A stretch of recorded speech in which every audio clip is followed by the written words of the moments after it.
Is this thing on? Welcome back to Big Mouth, and fancy seeing you here in June. A very welcome, my friends, and especially my enemies. Come in, sit down, no touching. I don't do the touching. And welcome to the dceu Extra, exclusively to Big Mouth. And you can keep this or any other conversation I ignite going on constructively, I warn you, over on Twitter. My Twitter, @MoviesTVMad. Sometimes you just have to do a dceu Extra when Ben Affleck publicly comes out and supports the Snyder Cut, and sadly, Dan Didio is leaving DC Comics. And hey, being a DC fan, not just a DCEU fan, not just a DC movies and TV fan, it's a massive announcement from Dan Didio, a wonderful man who's done more for DC Comics than any other human being since Detective Comics was formed. So we are going to talk about Dan Didio a little bit later on. But first of all, from now on, by the way, I'm going to go cinema blend, not screen rant. And that's because Sean O'Connell has been a freaking superhero with his support for the release of the Snyder Cut. So let's read this. Ben Affleck says Zack Snyder's Justice League cut should be available. Woke up to this, typical me. Did a DCEU daily last night to upload today because my internet's so bad, so I needed kind of to give myself some time. And I said it on the video, didn't I? Something else will break, and this has. Right. On November 17, 2019, the members of the Release the Snyder Cut movement received a tremendous boost when both Gal Gadot and Ben Affleck tweeted out the hashtag Release the Snyder Cut, proving beyond a shadow of a doubt that they encouraged a push that is trying to get Warner Bros. To release Zack Snyder's version of the troubled superhero movie Justice League. Today, during a press event for Affleck's new movie, The Way Back, we took a moment to thank him for showing that support, and he finally explained why he did it, said Affleck. I didn't know about it. Zack was like, hey, they are doing this thing, and I said, Zack, I love you, and I support you. However I can help you. I do think that movie, having two directors is a very weird thing. And for Justice League, the director had a family tragedy. And so you have a kind of cow's body with a horse's head. That's exactly what the theatrical version of Justice League is, isn't it, really? A little bit with two directors, a lot of times, for better or for worse, I do think Zack's cut should be available. I quote again, I do think that Zack's cut should be available. This is freaking massive. Bigger than when he hashtagged released the Snyder Cut. This is massive. This is one of Warner Brothers' most prominent creatives and actors. He's got multiple projects. Forget all the crap about being betrayed by Warner Brothers. This guy is still working with Warner Brothers. Him coming out and saying that Zack's cut should be released is massive. And again, for the people who are not paying attention, I do think Zack's cut should be available. I believe after this, you've seen my videos past couple of weeks, I've been losing hope. We needed something big.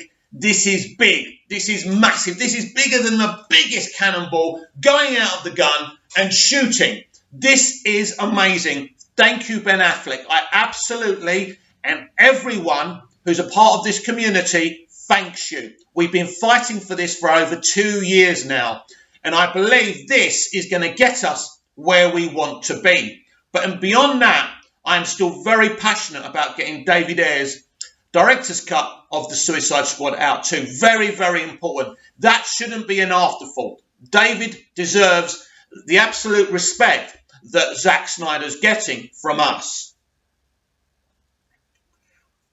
The conversation from the Justice League cast has been few and far between.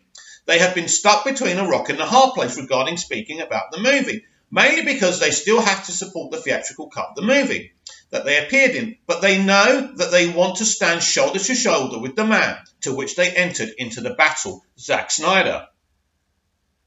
And we didn't even go into this interview asking for a comment from Ben Affleck. We merely thanked him, and he made it clear how much his support meant to people in the movement. Many viewed it as a game-changing moment.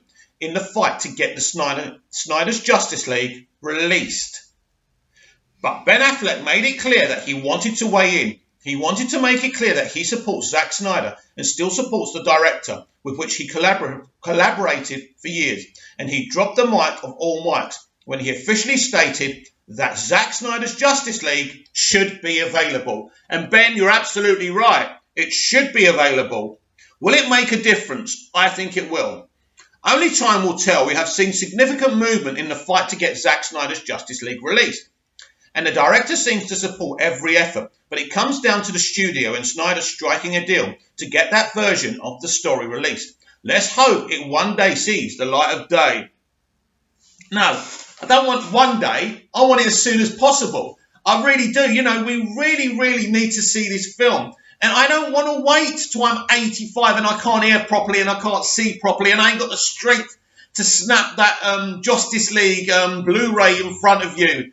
You know, it's going to be, look, we have fought tirelessly and great people out there have fought more tirelessly than I have, you know, and we're a family, we're a group, most of us. I'll talk to about the other lot at the end of the video. But of course, this is big. This is big. I mean, I still wish that someone so big in the industry like Spielberg or Lucas would come out and say, you know, if this happened to us, you know, we'd be raging nuts about it. And it's a shame. Everyone, James Cameron, everyone should be brave and bold and come out and forget about the consequences. Because if you're George Lucas, if you're Steven Spielberg, if you're James Cameron, you're too big to go down, right?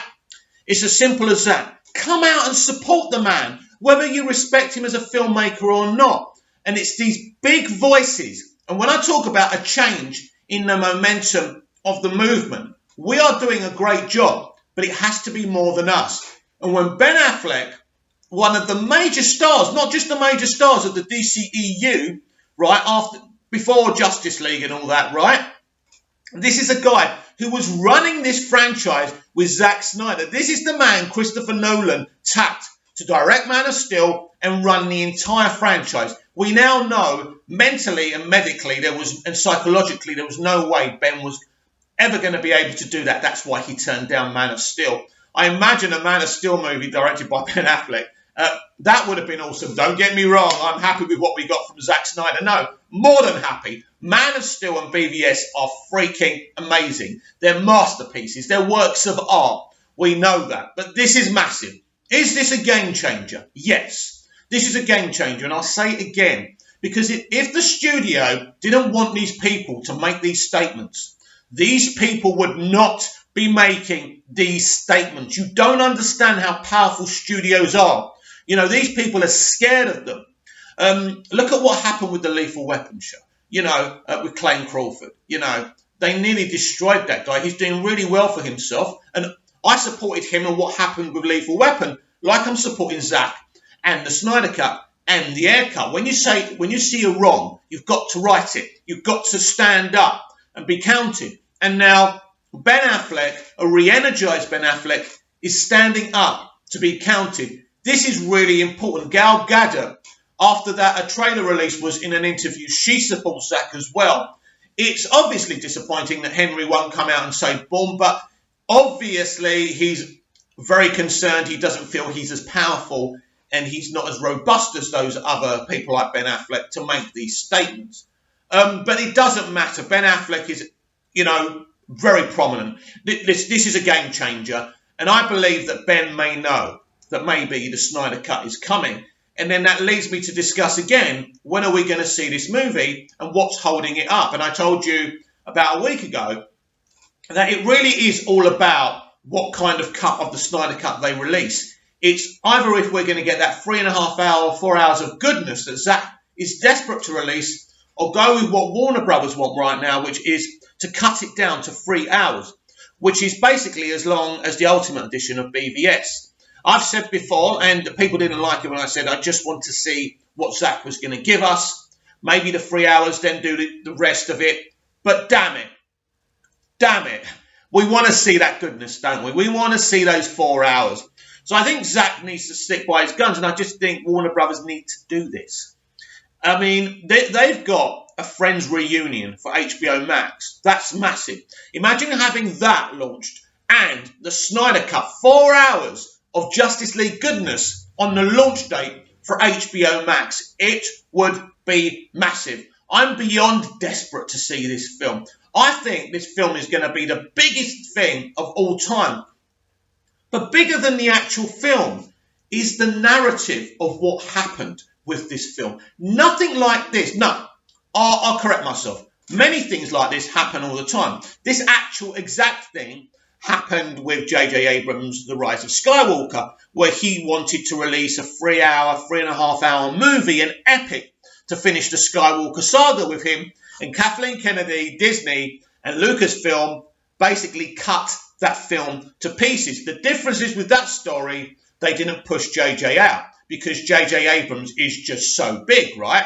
So, and then J.J. Abrams gets crapped all over for The Rise of Skywalker, which I think is a really good film, by the way, and he did a really good job considering what happened and the divisiveness with The Last Jedi. But this is what happens. This happens all the time. But what's happened with the Snyder Cut? Zack Snyder has actually revealed what happened behind the scenes. Zack Snyder has revealed what his movie would have been.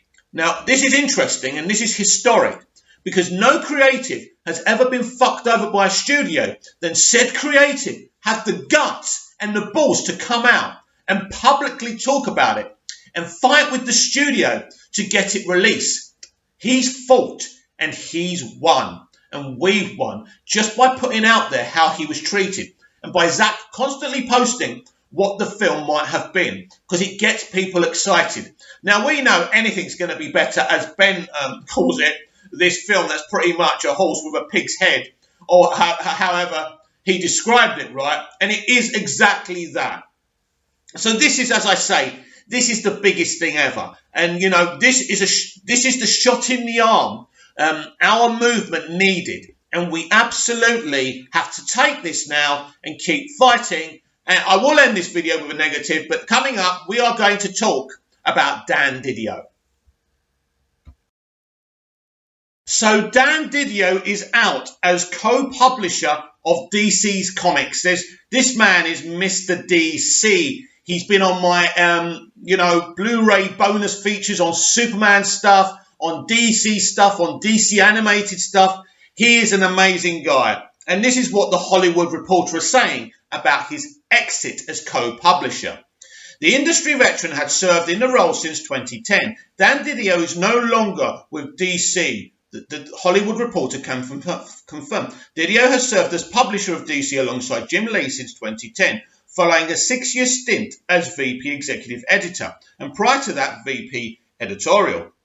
As the publisher, Didio was one of the main figures behind DC's 2011 line-wide relaunch, The New 52, which saw the company provide a contemporary makeover to its entire superhero back catalogue. Initially a sales success, both sales and buzz faded to the point where 2016's subsequent line-wide relaunch under the banner DC Universe Rebirth, which was awesome, by the way, restored many elements dropped in their reboot. Yes, the New 52 was very controversial. I still think the New 52 is pretty cool, but some people just never accepted it. But DC Rebirth is really, really special. Didio's departure comes ahead of an announced further relaunch of the DC comic book universe that would restore even more elements removed as part of 2011's reboot. So this is interesting. This looks like the real core reason he's leaving, because he was basically the birther of the New 52. And if they're bringing things back and they've decided on that, maybe he's fallen out with them and he just decided to part company, which is sad, but I back DC's decision with this new relaunch. As teased at New York Comic Con last year, while that project has not been officially announced, certain stories that reportedly tie in have been including DC's free comic book day release Generation Zero, Gods Among Us. It's unclear if plans for this relaunch will be delayed or cancelled in the wake of this news. No, they're going to go ahead. It's because of this relaunch he's probably left. Since stepping into an executive role at the company, Didio has served as DC's public face at conventions and public events, and has worked to champion not only the company as a whole, but specifically the comic book division and the comic book specialty market, as being integral to DC's success on an ongoing basis. Didio was also part of the push to expand DC's publishing reach into Walmart and target via exclusive 100-page giant issues, an initiative that proved so successful that the issues were expanded to the comic store market. Throughout his tenure at DC, Didio has worked as a writer on multiple properties including The Phantom Stranger, The Outsiders and Sideways. At the time of writing, his Metal Men miniseries with artistic Shane Davis is midway through a projected 12-issue run. With Didio's departure, Jim Lee becomes sole publisher at DC in addition to his role as the company's chief creative officer, a position he's held since June 2018. So, yeah, look, I'm personally very, very sad that Dan Didio has stepped aside and left. Look, the company is changing. There's no question about that. And I think Jim Lee is all of a sudden the big boy at DC Comics. And I think this is a purposely done thing. But we do need to discuss if the New 52 and the relaunch of bringing back a lot of things that Dan did away from DC Comics lore is a reason why Dan stepped down, or maybe he was forced to step down. Listen, I don't know for sure, but it looks like when someone's done something like a New 52, which gets rid of core elements that people love, and then they do DC Rebirth, because basically what Dan did with the New 52 initially hit well, but it didn't go down well with the hardcore fans. And if you mess with them, you're in trouble. So a lot of people will probably be, some people saying, yeah, well, he's behind the New 52. I'm glad he's gone. Look, elements of the New 52 I really enjoyed. Some of the stuff they got rid of, I didn't. But Dan Didio is more than just a co-publisher. He's a great storyteller. Dan Didio was an amazing contributor to DC Comics. And any fan of DC Comics knows that. And for me, this is a very, very sad day. I celebrate his works. I celebrate his ingenuity at least with the New 52. And even though I did have issues with elements of it, I still think it's a very, very, very sad day. So Dan Didio, if you're watching, which you're not, I wish you all the best for the future, whatever you do, because you are an awesome guy, a kind guy, and you've always shown great respect to all DC fans, the ones that liked you and that didn't like what you did, but you were still warm. That voice of yours where I can recognize it anywhere. You're a fantastic guy, and all the best for the future. And finally, now if you remember on today's DCEU Day, I showed you a picture of Batman. I didn't have all the footage, and be careful what footage you show that was leaked from the Batman, because they're taking accounts down permanently. You've been warned. So your videos are going to get taken down eventually. But basically, I want to talk again about these rogue elements of the Snyder community, a community I'm a part of. Every day I have to repeat myself. I love Man of Steel. I love BVS. They're two of my favourite films of all time. Only yesterday I was watching Man of Steel and marvelling at it. But why, oh why, do some of us have to be so toxic? It's interesting, isn't it? I need to talk about this. Now, Comics Bookmarks is a site that is a pro-Snyder site, right? They've done a fabulous job pushing for the Snyder Cut. They're great guys, and I had to get into it with them, right? Because I'm just fed up, right? Now, from what I saw from the suit and the leaks, it looks amazing. But these rogue elements, again, making fun of what they're seeing. Not because they don't like it, because they think their words are full of meat and paste, and if they say something negative, Snyder's coming back. And basically, Matt Reeves' The Batman won't make $2 billion globally. It won't be a big hit with critics. They think their words can wound this film. And let me be clear to you, Mr. and Mrs. Rogue Elements, your words are empty. You are not going to win. You are not. I keep on saying this. Fight for the Snyder Cut and the Air Cut in a positive way. And Comic Movie Mark's response to me was very interesting, and I'm going to read it to you. Let's get there. I hate Android phones. Actually, I hate all phones. I just don't get on with any of them. But anyway, right, where are we? Here we are. This is what I said. I support the Snyder Cut. I love MOS and BBS. I want to see David's cut too. But what was I saying? But loving something and crapping on someone else's work because you are deluded enough to think those words are actually damaging anything isn't a good look. That's something I'll never be a part of. Now, this is what they said. WB mad about their butterface Batman. So let me read to you their response. It's called an opinion. Clearly it's not an opinion. It's a tactic. It's called an opinion. Clearly people don't know us. Oh, I know you very well. It's more of a joke than anything. Definition of butterface, a woman regarded as having a desirable body but an unattractive face. Right, before I go on, imagine that. Imagine going on social media and basically saying, oh, this woman's got a desirable body but a horrible face. What kind of toxic male are you? Come off it. You should never talk about people's looks in that way. And I don't know what comic movie marks look like, the people behind it, but I'm sure, like me, you're no oil paintings. And let me continue. The cowl we're seeing doesn't appeal to me, but I love the rest of the suit. But you don't mention that, do you? You don't mention what you love. You mention what you hate.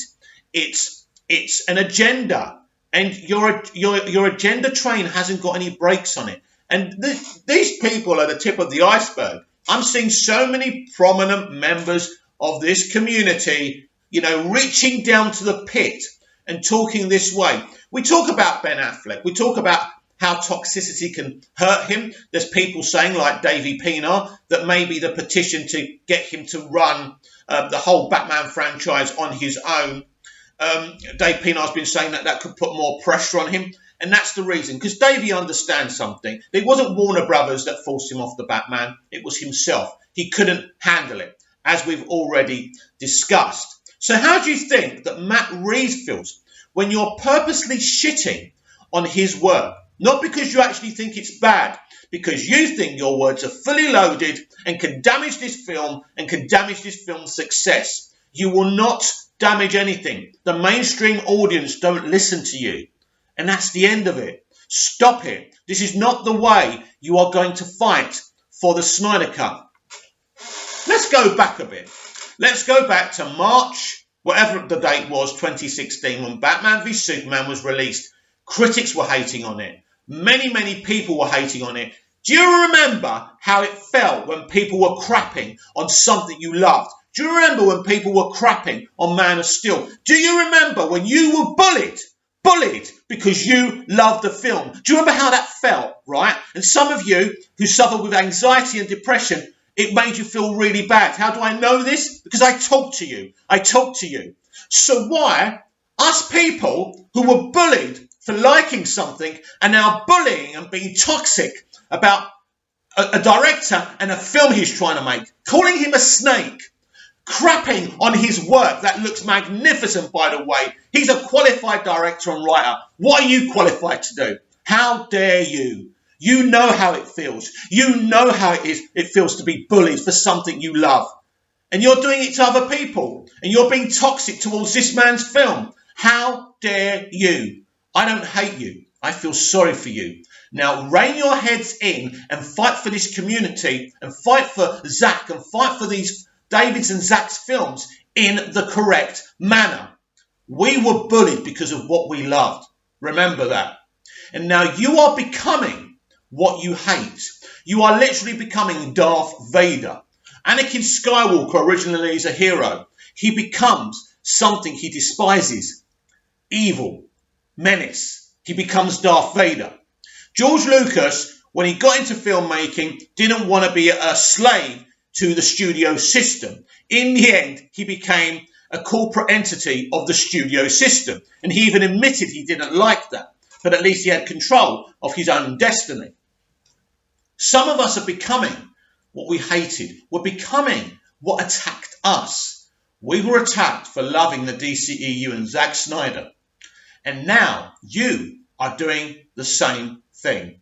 Anyway, I want you to comment down below. I want you to like, share, and subscribe. I want you to share the video and the channel, please. And remember, be nice to people. You don't know what's going on in their lives. You don't know how they're suffering. Life is tough, more tougher than some, and others Ultimately, films are important and they're great, but they're films. Enjoy your movies, enjoy your TV, and try and be nice. I'll see you tomorrow in the DCEU Daily. See you then.